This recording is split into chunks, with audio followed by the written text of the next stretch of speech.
Fake news, algoritmos, informação instantânea, jornalismo independente. Os desafios do jornalismo na era da ultraconectividade discutidos aqui, na Sala de Imprensa. Olá, está começando mais um Sala de Imprensa, um videocast pensado para discutir os desafios do jornalismo e da informação na era da ultraconectividade. Eu sou Isabela Garrido e toda semana recebo aqui profissionais de comunicação, pesquisadores ou acadêmicos da área para falar sobre um tema ligado ao jornalismo contemporâneo e sua relação com as tecnologias. Hoje nós vamos conversar com a professora Suzana Barbosa, ela que é doutora em comunicação da UFBA e também professora, da Faculdade de Comunicação da Universidade Federal da Bahia e do Pós-Com.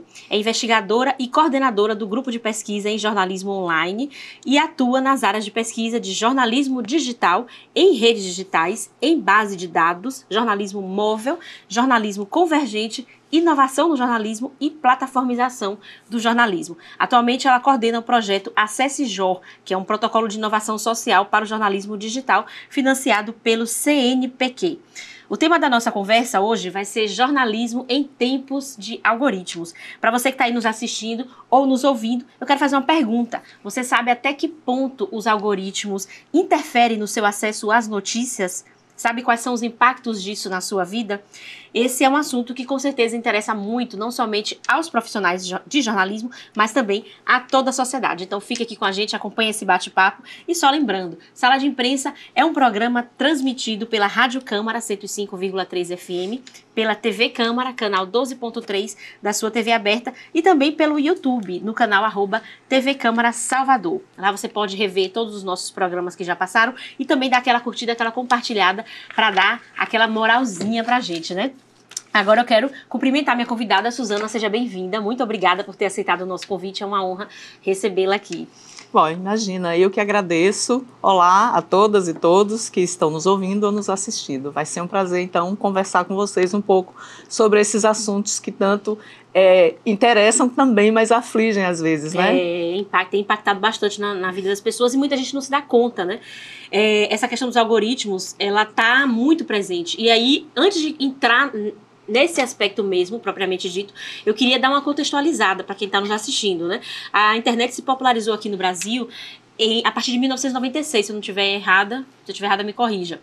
Mas mesmo com ela ganhando uma proporção maior, se popularizando, o jornalismo tradicional continuou ainda predominando no cenário, as TVs, os jornais impressos e tal.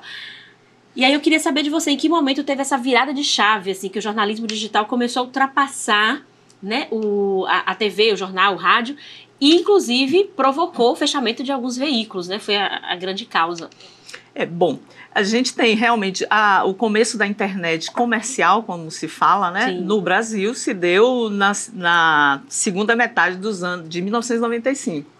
Eu estou sendo assim bem precisa, não só por ter pesquisado e pesquisar essa área, mas também porque eu fui repórter de informática na época dos cadernos de informática, uma das primeiras nos cadernos aqui em Salvador, logo que lançaram. Então pude acompanhar bem esse processo. Então, no momento em que a gente começa a ter os primeiros sites jornalísticos, né, lançados por essas marcas tradicionais, conhecidas, desde o começo, e essa é uma história um pouco que em outros países se dá da mesma maneira, no sentido de que, primeiro, são essas empresas com suas marcas já reconhecidas que vão para a internet. Sim. Mas ali naquele início, elas próprias botavam o pezinho lá, botavam sua cara, começavam, mas de modo muito tímido. E a verdade é que sempre colocaram como algo de segundo plano, né?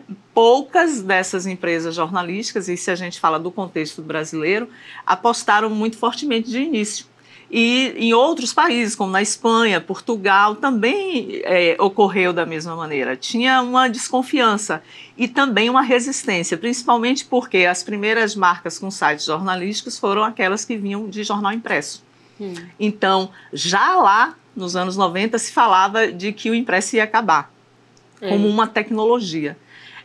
Mas, assim, essa questão de determinismo tecnológico ou de finitude de meios não é algo que nos importaria mais nessa situação. A verdade é que, como uma nova tecnologia que estava naquele momento surgindo com força comercialmente, né, a internet impulsionou, porque, claro, nós tivemos ao longo aí dos séculos outras tecnologias que vieram com força, como foi o caso dos impressos, com as suas rotativas e todo o processo de inovação depois decorrente disso, com a rádio, né, com a TV e com a internet, com as novas tecnologias de comunicação e informação, as conhecidas TICs, também esse processo foi ocorrendo de uma maneira muito veloz. Então, nós tivemos um rápido desenvolvimento. Final dos anos 90, início dos anos 2000, a gente já tinha fortes marcas na internet brasileira, e aí a gente pode citar o caso do próprio UOL, né? Não apenas como uma marca jornalística, mas também como uma empresa com um grande portal de informação jornalística, de entretenimento e de serviço, mas também meios que vêm da mídia tradicional, se a gente for chamar assim, que são fortes na internet brasileira e continuam sendo, como marcas como Folha de São Paulo, Estado de São Paulo, Estadão, o Globo, né? E aí a gente vê que tem processos distintos se a gente for olhar para a parte da estratégia dessas organizações jornalísticas, dessas empresas, né? E a gente vê o caso que assim, o Globo antes ele era tido como uma empresa que foi pouco a pouco, mais timidamente se colocando. Mas hoje a Globo, as organizações Globo, o seu processo todo de maior integração que a gente viu ocorrer durante esses últimos anos, ou última década, né, se fortaleceu. É uma marca, as organizações Globo, que é uma das que no Brasil possui uma plataforma forte, que é a Globoplay. Ou seja, ela conseguiu antever, retomar aí seu ponto de inovação, fazer investimentos que também recolocaram ela aí nesse impulso, porque não havia como voltar atrás. A tecnologia digital, e hoje quando você fala assim, o jornalismo digital ele ficou mais forte do que o jornalismo tradicional, se a gente for falar dessa forma, todo jornalismo hoje ele é processado digitalmente. A diferença é como é que ele é distribuído, como é que ele circula, por quais canais, quais plataformas. Então, não há meio hoje no Brasil que ainda circule no impresso, por exemplo, que não tenha seu site, que não tenha um aplicativo, que não esteja com seus perfis em redes sociais. Porque, de outra maneira, não é possível estar nesse contexto como marca, como produtora de informação jornalística e, portanto, também disputando espaço com aquilo que produz enquanto notícia, informação para a sociedade. Lembrando da importância do jornalismo como essa forma de conhecimento do que a gente tem da atualidade. Então, o jornalismo precisa acompanhar a tecnologia porque ele, desde o início, obviamente, nunca prescindiu da tecnologia. Acompanhou a tecnologia da época e o digital é o que hoje define. Na verdade, define não só essa área, pelos caminhos que a gente trabalha, como a gente também vem formando nas universidades. Então, ele deixou de ser essa modalidade, como nós chamávamos, né, aí no início dos anos 2000, nas pesquisas, aqui o próprio Grupo de Pesquisa em Jornalismo Online, que é um dos pioneiros no Brasil, trabalha há mais de 20 anos com pesquisas nessa área, e então nós temos essa documentação desde o início, né, de como foi esse crescimento, esse histórico de atuação do jornalismo digital, e nós já vamos ter quase 30 anos. Então, cresceu e não que ele tenha diretamente sido o responsável por alguns meios impressos, principalmente jornais locais impressos, terem fechado. É um fenômeno também no mundo e a pandemia acabou também colaborando para algumas questões, mas a gente também está vendo, por outro lado, situações, né, de redução de equipes em jornais e muito também por falhas, talvez, na maneira de processar, na maneira de compreender o seu negócio e de ver maneiras de buscar sustentabilidade financeira, né? Porque isso lá desde os anos 2000 que se tinha vários pesquisadores, inclusive aqui os professores que criaram o GEJOL, eles sempre apontavam isso, não havia como não seguir investindo e o Rosenthal é um dos que sempre falavam, né? Isso é curioso. que as empresas tinham medo. E não havia como ter medo da internet. Tinha que se buscar formas de como estar, qual era a sua presença, definir melhor, ou seja, exigiria uma mudança muito grande, obviamente, porque até então, para as empresas jornalísticas que atuavam no impresso, que atuavam no rádio ou na TV, ou revistas também, né?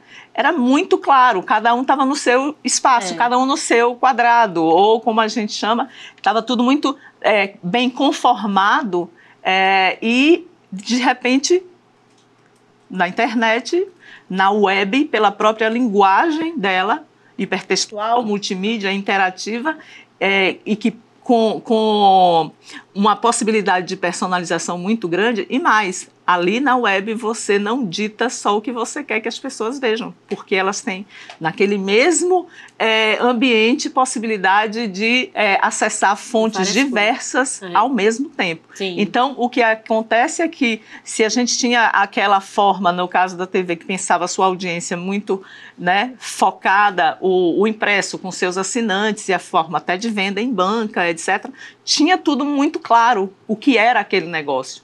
Sim. E como era aquele modelo de negócio. Mas com a internet tinha que experimentar, porque não há um modelo único. É isso. E aí depois vieram as redes sociais, né? E aí hoje elas também estão protagonizando esse cenário aí de notícias. Em que momento essas redes sociais, que inicialmente era entretenimento, era contatos com os amigos, tal, em que momento elas começaram também a entrar nessa seara? Você sabe precisar mais ou menos um período e um motivo?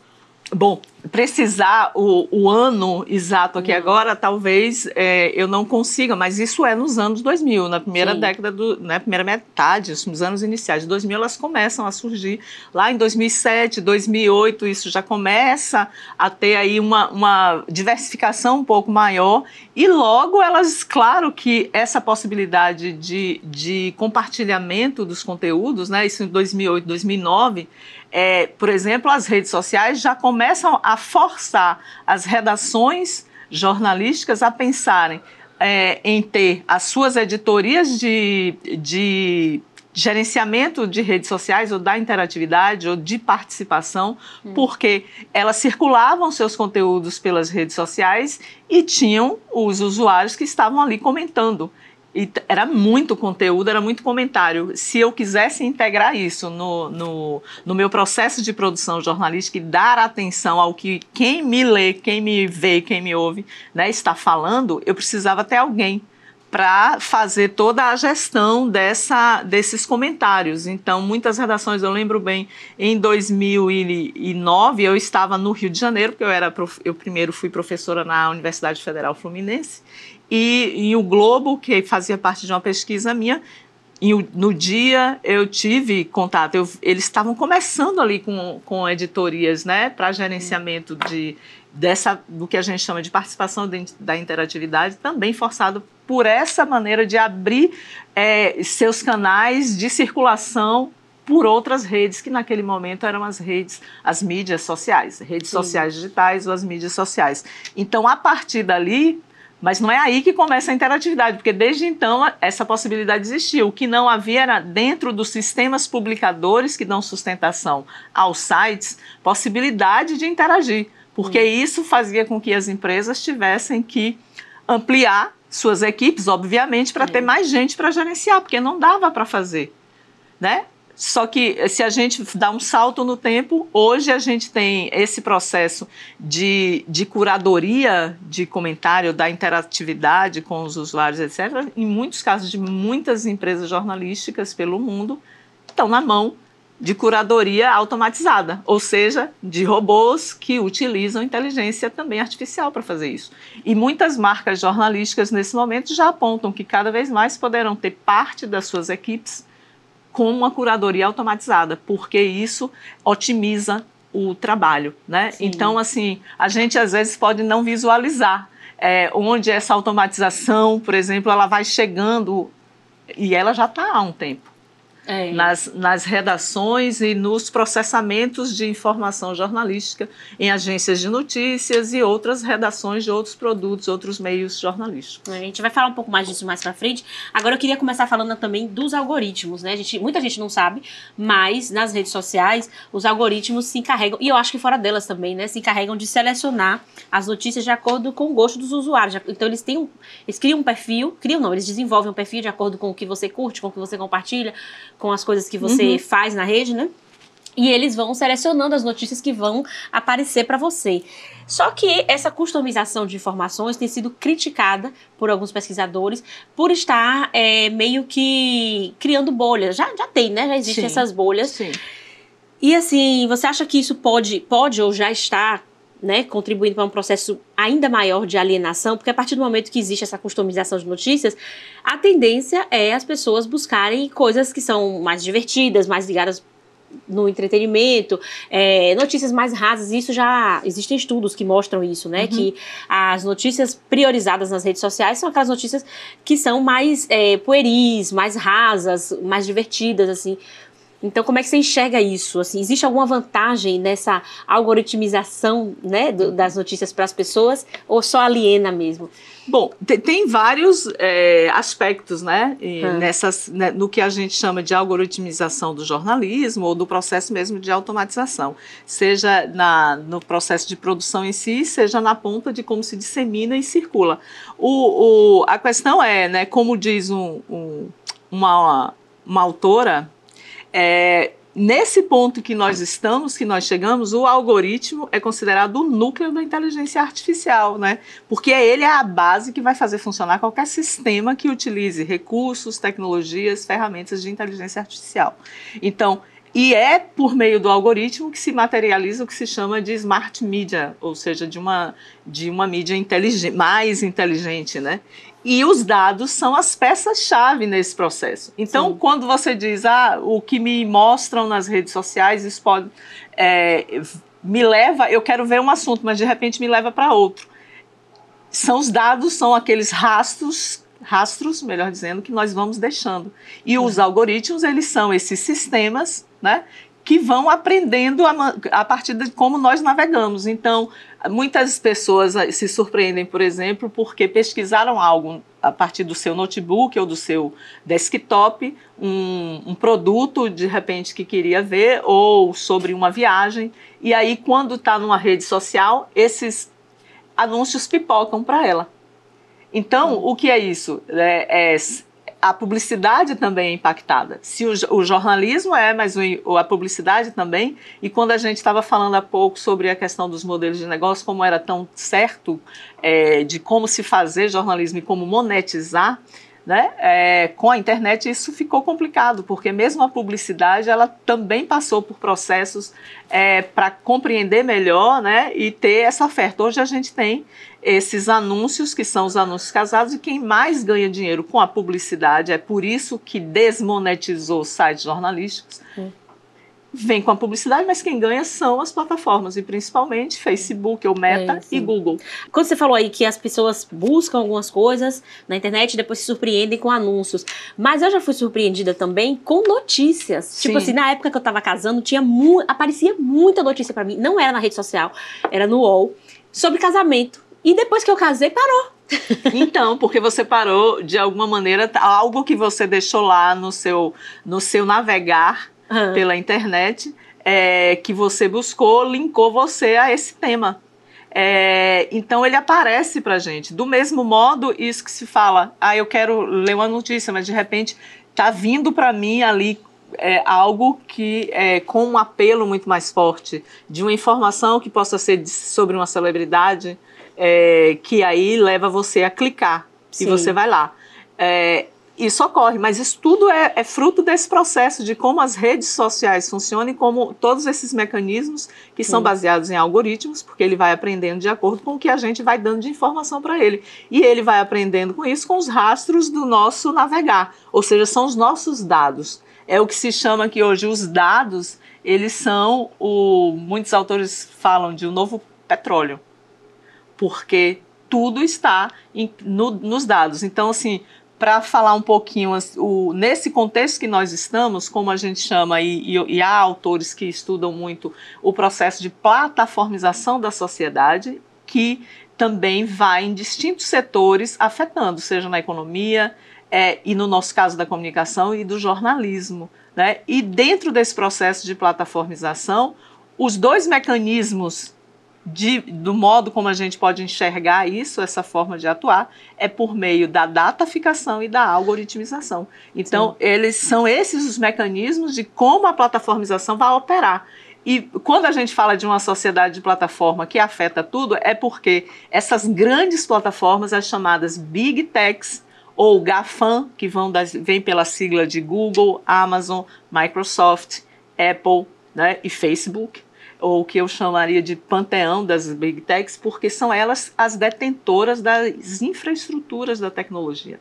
Então, todos passam pelas redes dessa infraestrutura das grandes plataformas. Sim. Mesmo às vezes sem que a gente saiba que está, seja porque elas têm os servidores, são elas que têm os grandes servidores, a computação em nuvem, a forma de armazenamento que faz esses sistemas funcionarem, e na ponta, isso que a gente vê através das redes sociais, que são outras formas que elas operam, mas elas não operam só por isso. E se a gente fala da plataformização no jornalismo, está em tudo. As ferramentas que os jornalistas usam em geral nas redações, ou os freelancers, etc., muitos são ofertados, disponibilizados por empresas de plataforma, e a maior delas, a Google, nesse caso. Sim. Né? Agora, eu queria falar, você já entrou na próxima pergunta que eu faria sobre a plataformização, eu queria só dar uma contextualizada para quem está nos assistindo. A plataformização do jornalismo, falando assim, grosso modo, é um processo de adaptação, né, das produções jornalísticas, da rotina jornalística, às lógicas de funcionamento das plataformas. Então, isso vai, como a plataforma funciona, como aquele conteúdo é distribuído, isso vai moldando, né, a forma de fazer jornalismo. E aí, eu queria voltar para outra pergunta que eu fiz. Essa coisa da algoritmização das notícias, ela tem alguma vantagem para nós, usuários, ou só traz vantagens comerciais e financeiras para as grandes empresas? Tem vantagens que a gente sabe que nesse processo, assim, não há como ficar de fora. Sim, sim. Né? Nem no caso para as empresas jornalísticas comerciais, mas aí se a gente for ver também muitos de outros processos que estariam no arco de produtos da comunicação pública que atuam mais nessa linha, também nós todos somos afetados. Né? Quando se coloca sobre as implicações desse processo nessa relação das empresas jornalísticas com as plataformas, eu acho que tem vindo assim, estágios distintos. E já teve um momento que as empresas jornalísticas se abriram mais fortemente, depois recuaram um pouco. Por exemplo, quando o Facebook mudou seu algoritmo lá em 2017, a Folha tomou a decisão de sair do Facebook. Eu lembro. Com aquela mudança, o que significava o Facebook passou a priorizar as recomendações na própria rede de amigos. Era isso que ia prevalecer e não mais a força para a informação jornalística. A Folha se retirou do Facebook, mas em 2000 ou 2021, se eu não estou enganada, ela retornou.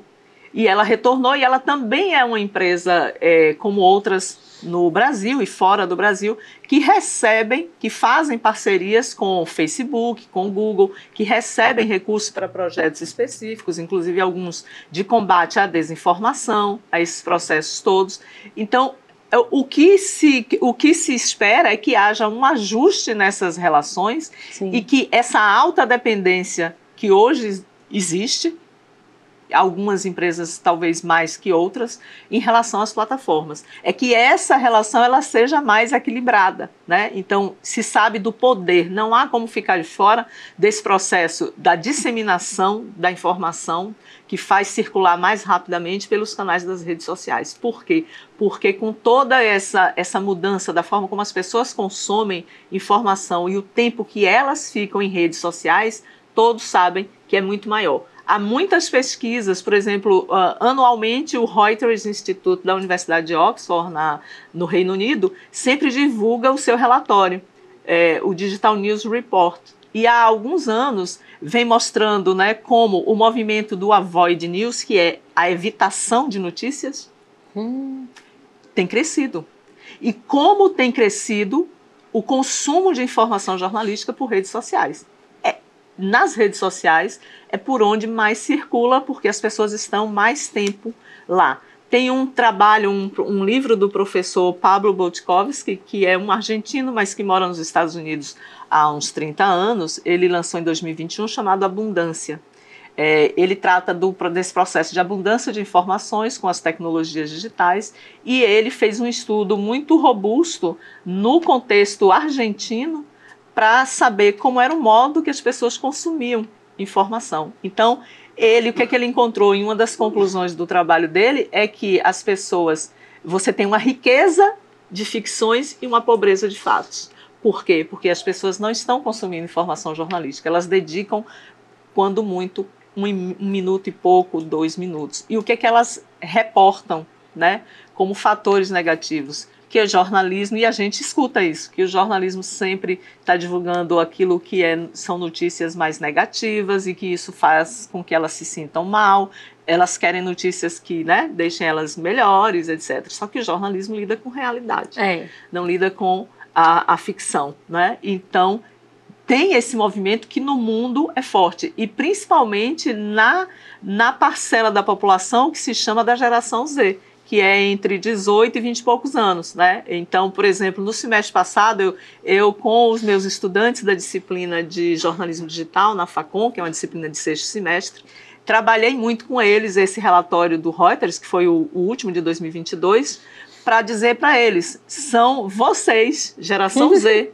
olha só, vocês, que pelas pesquisas, né, fica demonstrado que não consome informação. Então, assim, como é o consumo informativo de vocês? Vocês estão em estágios em vários sites, organizações jornalísticas daqui de Salvador ou assessorias de imprensa.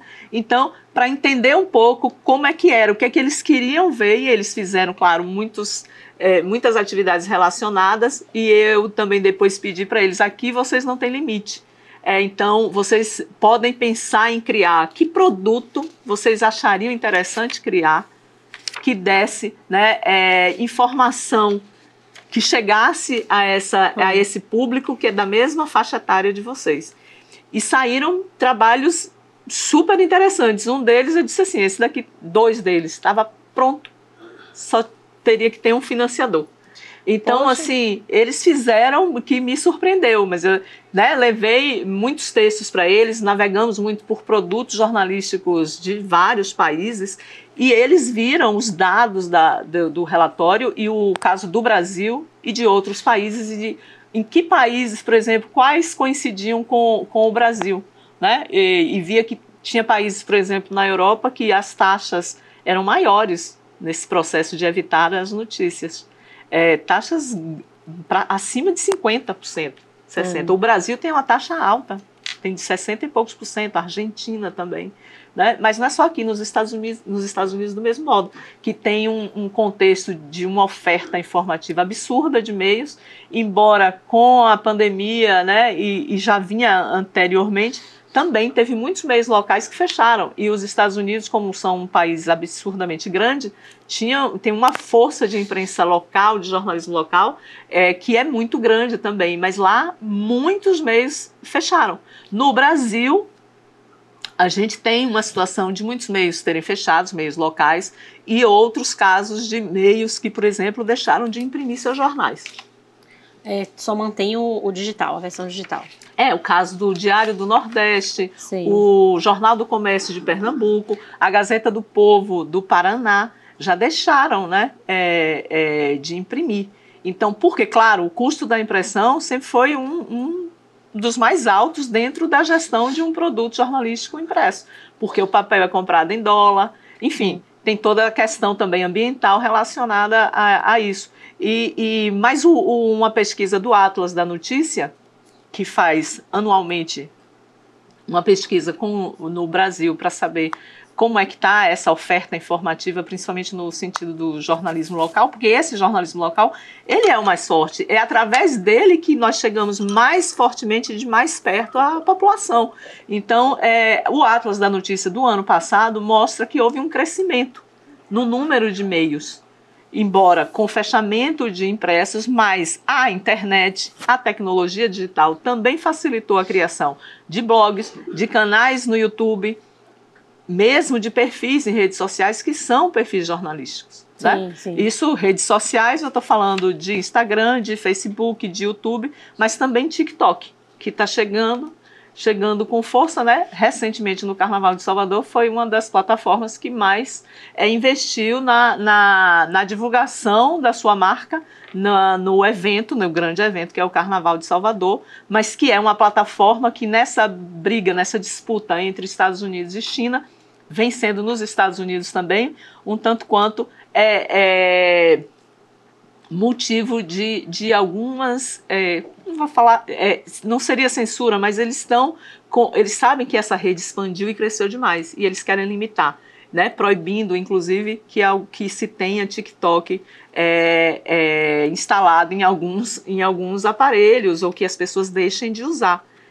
Porque é fruto já de uma outra disputa que é política, porque a política, a geopolítica, a economia, ela está em tudo, e nesse caso das tecnologias digitais, da internet, a disputa é muito grande, e não é à toa também que Estados Unidos e China brigam hoje pela questão de Taiwan, que é onde mais se produz os semicondutores que estão em todos os equipamentos tecnológicos. Sim. Sem eles nada funciona. Então, sim, é uma disputa muito grande que a gente nunca pode esquecer que seja em qualquer meio, isso não está desvinculado. Muita gente diz não gostar de política, mas a gente precisa gostar para compreender e nos posicionar melhor, porque isso é parte da cidadania. Pois é, com certeza. Suzana, eu tô amando essa conversa. Eu tenho mais perguntas para te fazer, principalmente em relação a essa questão do Facebook, que você falou de afetar no humor, né, das redes sociais, as notícias afetarem o humor das pessoas. Eu quero continuar essa conversa depois do intervalo. A gente tem que parar um pouquinho, fazer um rápido intervalo. Então você que está aí nos ouvindo, nos assistindo,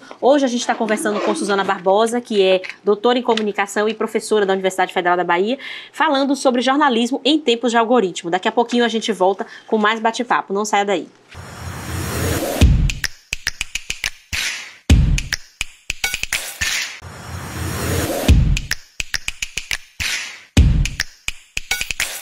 Voltamos com mais Sala de Imprensa. Hoje a gente está aqui conversando com a professora da UFBA, da Faculdade de Comunicação da UFBA, Suzana Barbosa, doutora em comunicação. E a gente está batendo um papo sobre a relação entre o jornalismo em tempos de algoritmos, né? Como é que ficou, como é que está sendo essa produção jornalística, que impactos isso tem trazido para a produção jornalística. Você falou aí no bloco anterior, Suzana, que existe um movimento de evitação de notícias, né? As pessoas não querendo mais se informar tanto porque isso causa um impacto no seu humor e tal, só tem notícia ruim, negativa, e as pessoas estão querendo ver um mundo mais colorido, né? Digamos assim.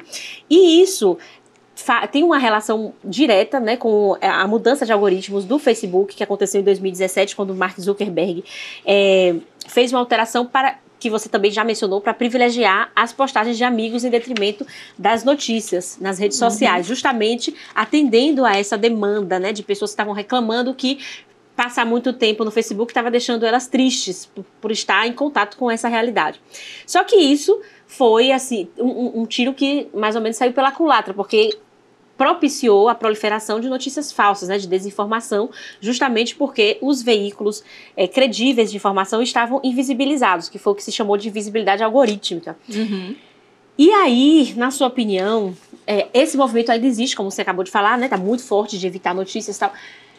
O que é necessário para resgatar esse lugar, assim, dos veículos de informação nas redes sociais, na internet como um todo, assim? Por que houve essa mudança de pensamento? Não quero mais notícia. Ou isso sempre existiu? O que você acha? Eu acho que, assim, tem a coisa do consumo da informação jornalística, né? Esse processo de consumo de informação jornalística. Eu acho que ele, em alguns, se a gente for voltar atrás, né, no tempo, quando se só tinha os meios de comunicação de massa, ela era muito presumida, ou ela era aferida por meio de algumas pesquisas, aí com grupos focais, com um conjunto muito menor de consumidores, mas assim, claro que a TV aberta sempre teve suas medições, né, e continua a ter, mas o que a gente tem com esse alargamento propiciado pela internet, pela disseminação de conteúdos por meio de redes sociais, porque a mudança é a forma de circulação, é a disseminação, esse processo de disseminação, e que com essa força que hoje é sim e está com os algoritmos, e quem detém os algoritmos são as plataformas. Então, aquilo que sempre falou, que se falou, né, que as empresas jornalísticas, elas tinham o controle dos portões, ou seja, os gatekeepers,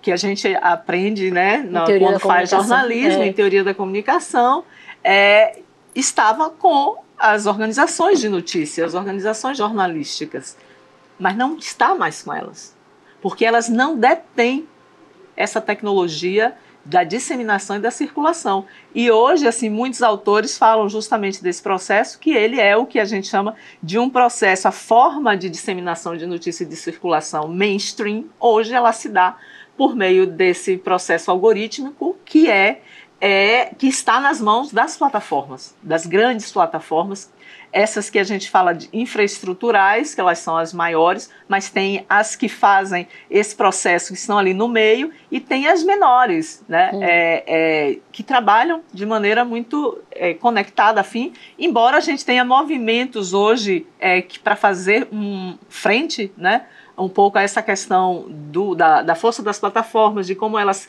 capturam nossos dados e elas monetizam. É o que se chama de capitalismo de dados, né, ou colonialismo de dados.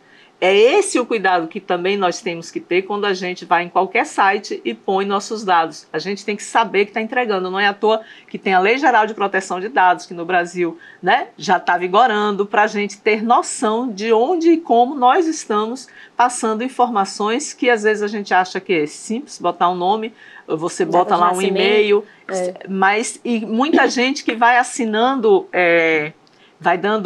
vai entrando com suas identidades que estão lá de Facebook e de Google. Então, é mais dado que é recolhido. E elas monetizam isso por meio lá dos seus AdSenses, que são os anúncios. Então, é essa relação de força que ela vem se dando de uma maneira que vai deixando mais forte nesse processo essas grandes empresas de plataforma. E as empresas jornalísticas, em geral, estão no momento, né, que afeta essa questão da credibilidade, da legitimidade jornalística. Sim. É algo muito importante que a gente se atente, e é algo que se passa não só aqui, mas em outros contextos, em outros países, mundialmente falando, né? E quando a gente diz que assim, a força, o que é importante? O jornalismo, ele exerce uma função primordial, fundamental nas sociedades democráticas. E a gente tem que sempre lembrar isso. E temos profissionais que são formados, que conhecem os procedimentos, sabem o que é que vai validar uma informação para chegar a ser notícia, né? Então passa por esse processamento de jornalismo profissional. Então, que vai estar disseminado por meio das grandes marcas que a gente pode conhecer, das tradicionais, a que a gente chama de legacy media, ou de novas marcas que surgiram com a internet, que são as chamadas nativas digitais. No Brasil a gente tem algumas fortes que já estão aí, como eu citei antes o UOL, mas a gente tem também G1, que é uma marca nativa digital vinculada a uma grande organização jornalística que nós sabemos, o Globo, e que fazem o seu trabalho jornalístico. Nós temos uma diversidade de fontes. A questão é que eu acho que, do ponto de vista da audiência, essa legitimidade que ela deve dar ao jornalismo, reconhecer a função do jornalismo, que eu acredito que boa parte, sim. Ou talvez a gente sabe das instituições. Então, o jornalismo como uma instituição da sociedade vem sendo muito criticado, e há um tempo, né, tem muitos trabalhos que vão mostrar essa perda de credibilidade e legitimidade que afeta fortemente o jornalismo, e as pessoas saem em busca de fontes mais fáceis, que dão a ela essa coisa mais fácil, ou o que não é tão agradável às vezes no jornalismo, porque o jornalismo lida com a realidade, lida com a realidade dos fatos. E aí é importante saber que cada meio vai ter sua linha editorial, né? Que é o que vai diferenciar, mas ele não vai lidar com a mentira não faz parte do jornalismo, não deve fazer. parcialidade? Sabemos que sim, dependendo qual é o veículo, qual é o produto, se alinha politicamente, ideologicamente, comercialmente, tem todos esses aspectos que se deve considerar. Então, a população, eu acho que, de maneira geral, precisa, muitas parcelas são bem informadas, têm noção disso, mas, de maneira ampla, tem um trabalho que é de um trabalho social, educativo, que precisa ser feito.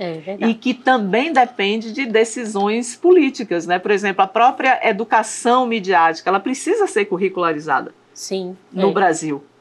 Né? Tem alguma coisa que se insere, mas é preciso ter uma decisão política das secretarias de Estado de Educação, municipais, etc., para formação, né? No ensino fundamental, médio, nos jovens, na população mais idosa, que a gente sabe que compartilha muito por WhatsApp, que é onde, principalmente nesse serviço de mensagem, que é de uma plataforma, por onde mais circula desinformação, mas não só ela, Telegram, entre outras, e os processos de checagem, né, que as agências de checagem fazem, de verificação, que é nesse processo posterior à circulação, elas fazem um trabalho muito importante, mas às vezes a disseminação do que foi uma informação inverídica, falsa, ela já alcançou um número absurdamente maior de pessoas do que a checagem vai conseguir. E a inteligência artificial vai ter um papel muito importante nisso daí, tanto no que vai criar de fake, como também no outro processo de combater o que é fake, de combater a desinformação. Então, há uma necessidade aí, eu acho que de vários setores da sociedade se unirem, se juntarem. As entidades sindicais, né, a FENAGE, os sindicatos regionais vêm fazendo um trabalho grande, inclusive no que diz respeito a essa demanda pela regulamentação.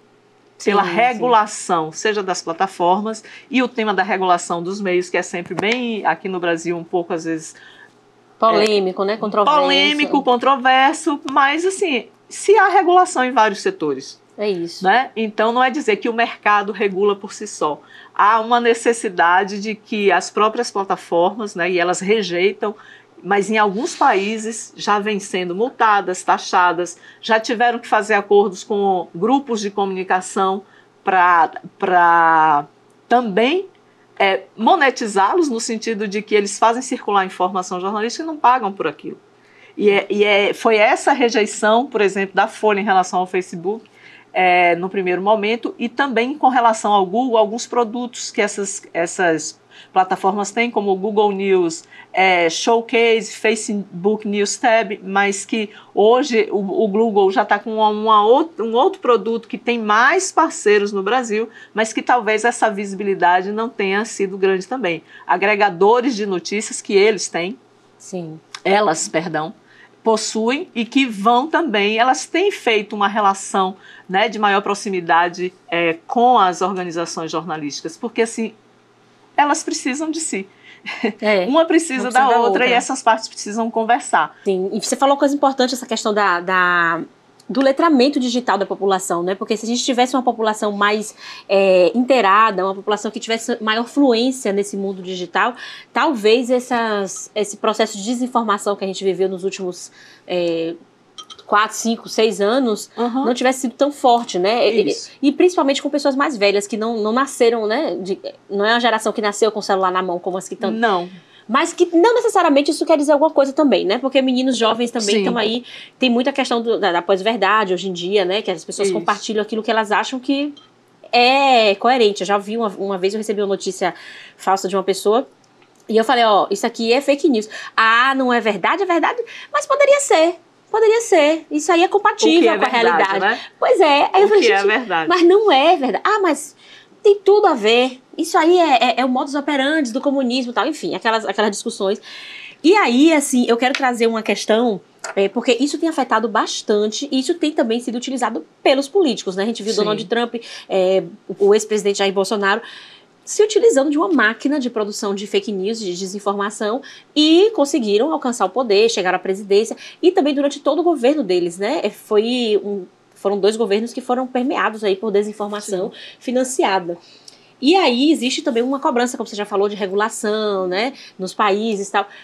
E aí a gente sempre vê as Big Techs digamos assim, elas dizem que vão fazer alguma coisa, até fazem algumas coisas, mas a gente sabe que elas não fazem tudo o que deveriam estar sendo feito. E sempre a desculpa é a censura prévia. A gente não pode ir até tal ponto, porque aí passa a ser censura prévia e tal. Aí eu queria saber que sua opinião, né? Você acha que, na verdade, essas Big Techs, elas realmente perderam o controle, tem muita coisa circulando, elas não conseguem, ou elas não têm interesse de regular, de estabelecer protocolos, estabelecer processos que possam dar uma freada na desinformação? A gente tem visto alguns casos, né, e que elas dizem que tem feito mesmo, ou impedido essas pessoas que postam muita desinformação, principalmente aqueles que são perfis robôs.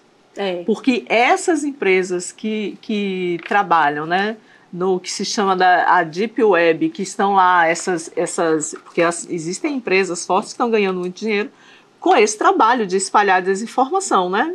A Cambridge Analytica foi o caso mais emblemático, talvez, lá em 2016, por conta da eleição nos Estados Unidos, né? Trump e Hillary Clinton naquele momento. Mas no mundo inteiro tem, sim, empresas atuando, ganhando muito dinheiro para espalhar informação. E as próprias Big Techs também, porque informação falsa dá muito compartilhamento. Sim, porque é dentro das redes, das plataformas sociais, né? Das redes sociais dessas plataformas.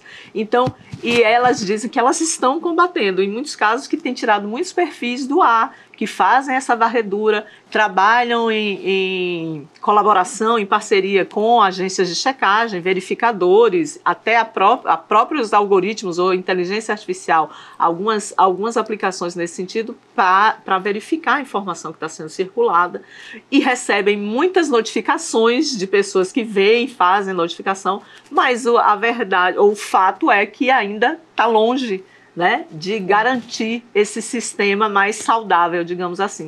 No processo eleitoral brasileiro, acho que de 2022, o próprio Tribunal Superior Eleitoral já tinha mecanismos, né, que permitiram que ele atuasse mais fortemente nesse combate, mas a gente viu que o derrame foi grande também, mas em 2018 foi muito pior. E a gente vai continuar a conviver com essa questão da desinformação, né? Aqui no mundo, cada país com processo eleitoral passa por situações quase que semelhantes, países com populações muito maiores, que é o caso do Brasil, da Índia, né, que também vivenciou isso nos Estados Unidos, mas em outros países, e que isso também tem a ver, está relacionado com essa ascensão de extrema-direita, a polarização que ela é mais forte, né? É um trabalho que eu acho que é um trabalho que envolve muitos setores, né, da sociedade, mas que da parte do governo exige sim iniciativas de regulação, e me parece que o atual governo está empenhado nisso, inclusive tendo como modelo a própria regulação da União Europeia. Nesse sentido, conversando com as plataformas, todas elas grandes, têm escritórios no Brasil, né, e outras, a gente viu o caso do Telegram, que não respondia ao TSE, etc., até que se conseguiu, porque imaginava que o derrame ali circularia. Mas circulou. Nós sabemos disso, nós sabemos o que houve em janeiro, com os atos do dia 8. Então, eu não sei se a gente vai conseguir chegar naquilo que seria o esperado, e dizer assim, não, estamos no ponto zero, não temos desinformação circulando, porque talvez o processo mesmo, nesse momento, né, que a gente vai aprender a lidar com isso. Tem muita gente, muitos pesquisadores, inclusive, trabalhando, colaborando com o Tribunal Superior Eleitoral, por exemplo, com o Poder Legislativo, as instâncias diferenciadas, para dar essas informações, por exemplo, de como é que circula, para entender os padrões, para saber que outra forma de se combater também. Sim. Mas eu acho que demanda uma atuação muito mais conjunta, né? E que essa parceria de colaboração e vontade de realizar. Mas eu não sei se a gente vai chegar nesse patamar de dizer zero de desinformação. Porque todo dia porque são muitas variantes e as pessoas são diferentes, né? As bolhas existem, nós sabemos, mas eu acredito que temos possibilidade de mais informação boa, correta, circulando para que a gente compreenda, que a gente leia, estude, entenda. É a mesma coisa como a gente fala de que há temas que são temas, né, que candentes, seja a questão, por exemplo, do combate ao feminicídio, todas as questões relacionadas à discriminação que a gente ainda tem no Brasil em relação, não só no Brasil, mas estou falando do contexto nacional, nosso e daqui em relação à mulher, as questões de violência de gênero, porque muita informação nesse sentido, desinformação, de violência de gênero circula nas redes sociais. Sim. Em relação à violência contra jornalistas, porque os repórteres, os jornalistas, as equipes em geral, que estão lá na rua, no contato com as pessoas, e a gente já viu tantas agressões ocorrerem, né, por parte de distintos, de pessoas de distintas áreas, com distintos postos, digamos assim. E isso também circula e dá margem, né, a mais violência, a discriminação, a discurso de ódio, preconceito, discriminação, a gente tem isso. Então, com o que é que a gente pode combater também? Eu acredito na educação, acredito que a gente precisa realmente ter atenção maior. A tecnologia não é algo assim lindo você dizer que um bebê já consegue, né, ele entende a tactilidade de uma tela de um celular muito rapidamente. A gente vê como é que uma criança se desenvolve num aparelho, num equipamento, seja um celular, um tablet, e as dificuldades que outros têm, porque cresceram no mundo mais analógico, com outros dispositivos, outros equipamentos analógicos, mas isso mudou, essa chave já mudou, começou lá nos anos 90 e tudo é digital, embora, claro, a gente ainda tenha o papel, tenha o livro, e isso é muito bom que tenha, porque é diversificação de fontes e a gente precisa abrir-se, né, a isso. Agora, a formação e principalmente aquilo que a gente sabe que é a base familiar, a educação, ela vem desde aí. Então, as pessoas, né, com esses discursos de ódio, que eu acho que talvez isso seja mais complicado. Mas, enfim, me parece que esse pacto, essa vontade de uma regulação nesse momento por parte das instâncias que são do governo federal e até as próprias empresas, mesmo as empresas jornalísticas, elas querem uma regulação das plataformas. Embora elas sejam um pouquinho reticentes em relação à regulação dos meios, né? Sempre foram. Mas elas querem uma regulação, porque elas sabem que nessa disputa, muitas vezes, são essas empresas jornalísticas que estão numa situação, né, de maior de desvantagem. Desvantagem, seja no aspecto da própria informação que ela faz circular, de como ela pega e alguém gera fakes, né, como a gente vê, e também, não só isso, da própria sustentabilidade financeira. Jornalismo bom custa caro. Exatamente. Né?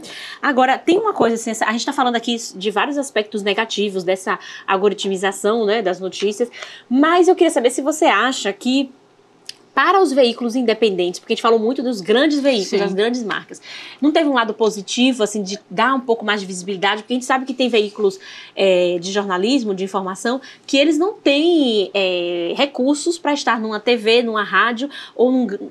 Sim, né? É o que a gente fala, que as tecnologias digitais, elas democratizaram muito do acesso e da própria forma de fazer. Eu consigo fazer. Tem-se muitos nativos digitais no Brasil, muitas startups jornalísticas, né? E a criação da Associação de Jornalismo Digital no Brasil tem dado um reforço muito grande. São mais de 100, acho que atualmente, empresas, startups, meios independentes que são filiados à AJOR e que produzem conteúdo muito bom, muito qualificado. Muitos desses meios independentes de nicho, né, atuando seja na questão da mulher, do jornalismo ambiental, mesmo na área da política, tem uma diversidade muito grande. O Projeto Colabora, que é um projeto muito interessante, que une vários desses meios juntos, que trabalham muito o jornalismo ambiental e assuntos que são interligados, conectados com esse tema. Então, a gente tem essa diversificação que foi muito benéfica. A gente não podia ter meios só na mão, e a gente sabe que os meios de comunicação no Brasil, os meios de comunicação de massa, as detenções para ter uma emissora de TV, a gente sabe que no Brasil a maior parte delas, a grande maioria, está na mão de políticos. Né? Então, a internet, as tecnologias digitais permitiram uma ampliação, uma diversificação também de fontes, porque barateou também nesse caso. Mas é um barateou que tem um custo. Sim, sim. Não é possível fazer. O alcance aí vai trabalhar muito mais nesse sentido de nicho, públicos muito específicos, e vão encontrando. Tem trabalhos e sites muito bons que, por exemplo, falam com as comunidades das favelas, comunidades de São Paulo, que fazem um trabalho excelente na defesa, por exemplo, da questão de gênero, no combate ao preconceito, à discriminação racial de gênero, etc., no movimento todo nessa área do LGBT, QIA+, desses públicos. Tem públicos, eles estão nos nichos. A questão é que os grandes meios que são generalistas, né, eles acabam tendo que falar de vários temas, vários assuntos, com, às vezes, né, uma preponderância na política, na economia, mas eles têm uma força investigativa grande. Mas a gente tem o caso da agência pública, que faz um trabalho investigativo de jornalismo excelente, mas correndo atrás de financiamento. Seja por meio de financiamento em colaboração, né? De assinatura, né? Ou por meio de assinatura. Mas as pessoas estão criando. Ela faz muito o modelo, né, de reportagem investigativa, ela coloca uma pauta e você vai lá em uma dessas plataformas e colabora para ver aquele assunto, né, sendo possível de investigar, porque é aquilo que eu falei, um jornalista, para investigar, ele tem que ter recurso para isso, e ele tem que ter também a remuneração pelo trabalho que ele faz. A empresa, ela também, né, seja uma startup ou não, ela precisa desses mecanismos. As plataformas têm tido uma atuação muito forte com esses meios nativos, são todos nativos digitais, marcas novas, e com força já, de muitas parcerias, muito investimento em projetos desse tipo, né? Google, com o Google News Initiative, Facebook, com alguns programas que o Facebook tem aqui no Brasil, como também tem fora, né? E a gente vê muitas desses meios nativos com investimentos do Google para projetos pontuais ou não. Mas nós temos, sim, o lado positivo disso. Essas parcerias que permite também mostrar algo que pode estar lá esquecido e que a gente não está conseguindo visualizar, porque justamente as grandes redações, elas sofreram muito nos últimos anos, o enxugamento das equipes, as redações que imensas, com mais de 300 mais jornalistas, elas reduziram muito essa capacidade. Então, por conta de todas essas questões, porque as crises no jornalismo, elas são cíclicas e elas são múltiplas e estão atingindo empresas jornalísticas no mundo inteiro. O jornalismo comercial, como a gente fala, e as marcas novas, nativas digitais, elas também têm um desafio muito grande de na questão da própria sustentabilidade, e com equipes às vezes muito mais enxutas. E aí elas vão atuar no nicho, né? Em assuntos mais de nicho, para chegar num público também de nicho. Mas tem muita coisa boa sendo feita, e eu acho que o trabalho, como eu me referi, da Associação de Jornalismo Digital aqui no Brasil, tem sido imprescindível também, porque eles têm uma newsletter que é muito boa, Brasis, que eles mostram cada manhã lá que você recebe o que cada um, o que é destaque na cobertura por alguns desses meses, que são os associados da AJOR. E tem o Festival 3i, que o ano passado ocorreu aqui em Salvador, por exemplo, que vem com essas marcas para mostrar o trabalho que está sendo feito. Tem muita coisa sendo feita, para além disso que a gente chama do mainstream da mídia. Então, e tem muita gente consumindo, inclusive esses públicos novos, públicos mais jovens, geração Z, que estão interessadas em outros formatos, que também é isso. Quem é empresário da comunicação tem que entender que não basta mais só fazer, mesmo num site, não é só um texto e uma foto para você cobrir, isso é o básico. tenho que investir em equipes, eu tenho que ter bons jornalistas e aproveitar aquilo que são as propriedades da internet, do jornalismo digital, da web e das outras plataformas para fazer um bom trabalho. E aí sim eu tenho condição de chegar, de expandir, de chegar nas audiências, porque mais do mesmo ninguém gosta. Então é um desafio para o jornalismo, mas tem muitos exemplos, muitos casos que dão certo, e a inteligência artificial também colabora muito nisso. Nós tivemos agora nas eleições mesmo, muitos experimentando com conteúdos automatizados para dar resultados das apurações. O G1 fez um trabalho todo automatizado que vem já testando desde 2020 nas eleições municipais. E outros desde 2018, experimentando muito com formatos de visualização da informação novos, com muito uso de multimídia e outras linguagens, ferramentas, recursos de realidade virtual, realidade aumentada, que vão unidos, né, trabalhar conteúdos de maneira mais diferenciada para de fato, usar a linguagem digital para também chegar nessas novas gerações que consomem informação. E que aí a disputa é mais forte, porque você tem uma gama muito mais variada. Você falou aí também do enxugamento das redações, falou dessas crises, né, que o jornalismo vem enfrentando e que são cíclicas, né? E aí eu queria encerrar aqui com uma pergunta sobre o ChatGPT, porque a gente não pode deixar de falar. O BuzzFeed, que é um site de notícias de entretenimento, e o New York Times anunciaram em fevereiro deste ano que já estão publicando alguns conteúdos produzidos pela tecnologia do ChatGPT, né? E aí, como você falou desses enxugamentos das redações, eu queria que você falasse um pouco sobre como isso tem sido encarado, a utilização do ChatGPT dentro das redações, para escrever textos, para fazer trabalhos que são de jornalismo, como isso tem sido encarado pelos pesquisadores, assim. Isso pode ameaçar ainda mais, porque já estamos ameaçados, né? Já estamos perdendo postos para diversas tecnologias, como você já citou aí ao longo do programa. E aí, como é que fica o futuro do jornalismo? Bom, o ChatGPT é um chatbot, né? Que tem uma inteligência artificial ali forte, bem desenvolvida, tem muitas pessoas experimentando, algumas encantadas, outras se preocupam, outras ficam aflitas com o que ele está entregando.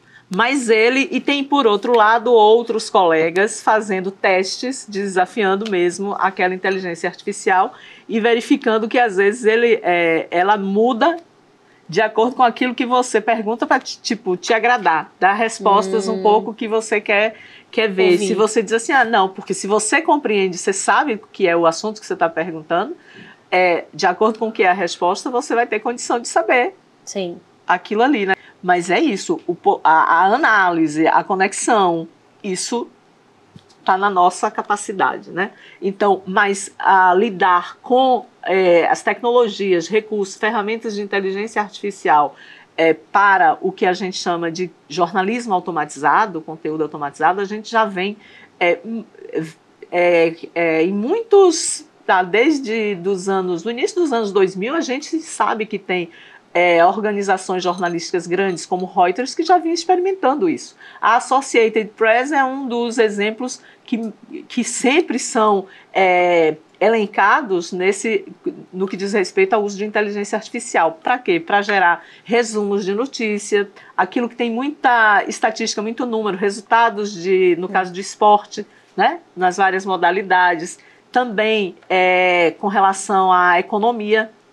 Isso já vem. BuzzFeed é uma das que vem usando e que está dizendo que vai empregar muito mais. Como eu falei, as previsões, né, o próprio Reuters aponta isso também no relatório do início desse ano, que cada vez mais a gente vai ter a incorporação de recursos de inteligências artificiais, aí eu falando no plural, nos processos de produção, de apuração, de edição, de circulação, que já está aí na disseminação jornalísticas. Então, isso, assim, não vai ter volta. Não tem volta. Então, para o jornalista, eu acho que ele pode ser aliado, sim. E o jornalista é o que eu sempre falo para os estudantes.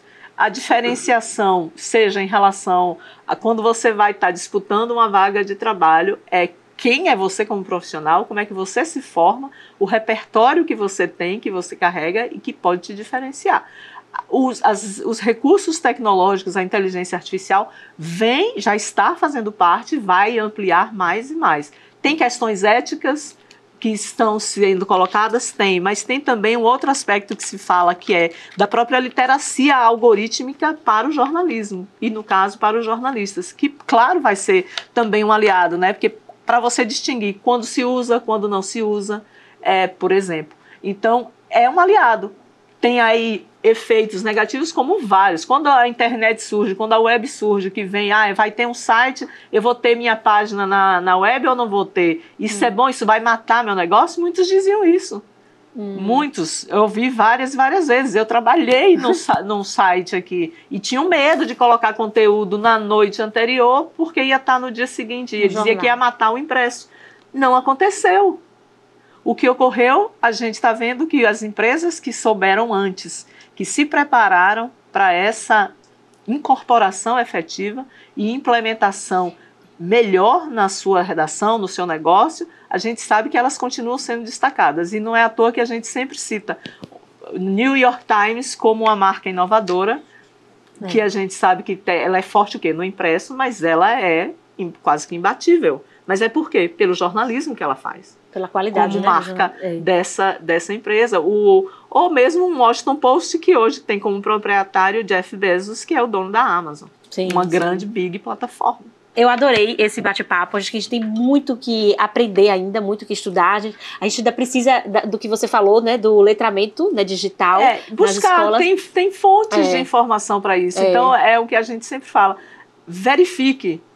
Vá verificar as informações, saibam que marcas jornalísticas de referência não vão publicar aquilo que não foi checado. Tem o recorte editorial da sua linha, vai ter sempre, mas você pode checar em 3 minutos várias fontes, em outros veículos. E o cuidado com seus dados, como você compartilha, onde é que você deixa seus rastros, porque, como eu falei, essa é a mina de ouro. E é um caminho sem volta, a gente tem que aprender a lidar com isso e cada vez mais se informar e se proteger para não ficar vulnerável, né, diante desse trabalho das grandes Big Techs. Obrigada, foi um prazer recebê-la, adorei essa conversa. Espero ter contribuído. Contribuiu muito. E eu agradeço pelo convite e também a atenção de quem ouviu e de quem assistiu ou vai ouvir e vai assistir também. É isso aí, para você que tá aí. Até a próxima, obrigada. Obrigada a você, Suzana, para você que está nos acompanhando. Semana que vem tem mais Sala de Imprensa. Obrigada pela sua audiência. Obrigada também a toda a equipe que está aqui trabalhando com a gente. Até mais. Valeu, tchau.